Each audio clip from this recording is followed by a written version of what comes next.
Hello friends, welcome to my YouTube channel. तो आज का टॉपिक है significance of the symbols of an element. आज हम लोग इस वीडियो में समझेंगे कि significance of the symbols of an element क्या है। First of all, symbols represent name of the element. Symbol represent करता है एलिमेंट का नेम को। जैसे एग्जांपल है symbol C represent the carbon element. Symbol C जो है वो रिप्रेजेंट कर रहा है कार्बन एलिमेंट को। Symbol C represent one atoms of the element. Symbol जो है वो रिप्रेजेंट करता है एक एटम, एलिमेंट का एक एटम को। जैसे एग्जांपल है symbol C represent one atoms of the element. Symbol C जो है वो रिप्रेजेंट कर रहा है कि एक एटम्स ऑफ उसमें कार्बन है, ठीक है। और symbols also represent one mole of atoms of the element. Symbol जो है वो रिप्रेजेंट करता है एक मोल ऑफ एटम को। Also represent 6.022 into 10⁻23। और एक मोल ऑफ एटम में 6.022 इंटू 10⁻23 एटम्स होते हैं एलिमेंट में। जैसे एग्जांपल दिया हुआ है symbol C also represent one mole of carbon atom. Symbol C जो है वो रिप्रेजेंट करता है एक मोल ऑफ कार्बन एटम को। Symbol C represent 6.022 into 10⁻23 atoms of carbon. Symbol ये भी रिप्रेजेंट करता है कि उसके अंदर कितना एटम्स मौजूद है, तो 6.022 इंटू 10⁻23 एटम्स मौजूद है। Symbol represent a definite mass of the element. Symbol represent करता है कि उस एलिमेंट का डेफिनिट मास है। जैसे कि symbol C represent the 12 grams of carbon. Symbol C का जो कार्बन है उसका जो एटॉमिक मास है वो 12 ग्राम है, ठीक है।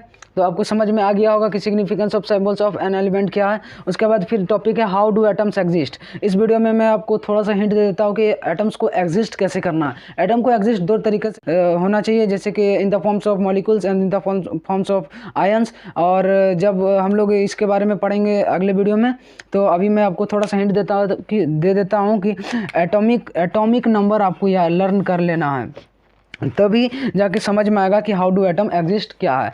First of all, atomic numbers याद करने का ट्रिक मैं बता देता हूँ। जब भी एटॉमिक नंबर याद करें तो hydrogen 1, helium 2, lithium 3, beryllium 4, boron 5, carbon 6, nitrogen 7, oxygen 8, fluorine 9, neon 10, sodium 11, magnesium 12, aluminium 13, phosphorus 15 और silicon 14, sulphur 16, chlorine 17, argon 18, potassium 19, calcium 20। इस तरीके से अगर याद करते हैं तो आपको बहुत ईजी होगा याद करने में।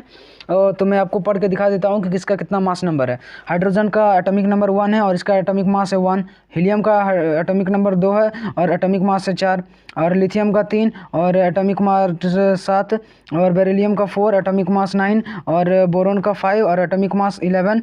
एंड कार्बन का 6 और एटॉमिक नंबर 12। और नाइट्रोजन का एटॉमिक नंबर 7 और एटॉमिक मास 14। ऑक्सीजन का एटॉमिक नंबर 8 और एटॉमिक मास 16। और फ्लोराइन का 9 और एटॉमिक मास 19। और नियॉन का 10 और एटॉमिक मास 20। सोडियम का एटॉमिक नंबर 11 और एटॉमिक मास 23। और मैग्नीशियम का हो गया एटॉमिक नंबर 12 और एटॉमिक मास 24। एल्युमिनियम का हो गया एटॉमिक नंबर 13 और एटॉमिक मास 27। सिलिकॉन का हो गया 14 और एटॉमिक मास 28। और फास्फोरस का हो गया 15 एटॉमिक नंबर और एटॉमिक मास 31। सल्फर का हो गया 16 atomic number, 32 mass number. Chlorine का हो गया 17 एटॉमिक नंबर और 35 मास नंबर। आर्गन का हो गया 18 एटॉमिक नंबर और 40 मास नंबर। पोटेशियम का हो गया 19 एटॉमिक नंबर और 39 मास नंबर। कैल्शियम का हो गया 20 एटॉमिक नंबर और 40 मास नंबर। आई होप कि आपको ये टॉपिक समझ में आएगा। अगर टॉपिक समझ में आएगा तो वीडियो को लाइक, चैनल को सब्सक्राइब कर देना। मिलते हैं नेक्स्ट वीडियो में कोई नई टॉपिक के साथ, तब तक के लिए